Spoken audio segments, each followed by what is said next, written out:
Melissa, your mother had an abortion during her pregnancy with you, and you survived it. When I was 14, I found out the truth about my life. That's when my survival came to light. When I first found out, I was devastated. And that night I struggled with anger for the first time. I was born in August of 1977 in Sioux City, Iowa. And what I know about my birth is that I wasn't intended to be born alive. My mother, who was a college student at the time, was 19. She wasn't married to my father. She was almost 8 months pregnant with me, from what we can gather. She went into the hospital and had a saline infusion for an abortion done.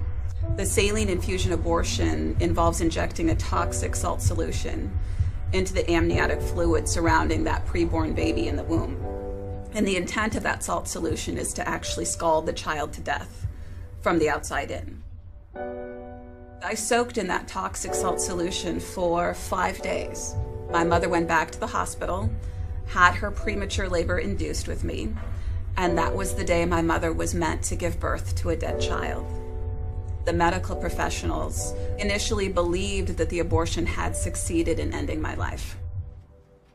The joy for me is realizing that that day when I was left for dead in the hospital, a nurse heard me. That nurse and that team of professionals understood that my life was worth trying to save. After I survived that failed abortion, my biological parents made an adoption plan for me.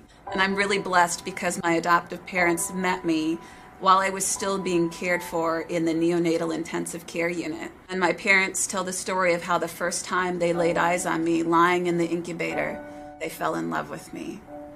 And you know, I always joke, I know I wasn't a pretty baby. I know that about myself. But my parents saw the inherent beauty that existed in me. I want everybody to see that.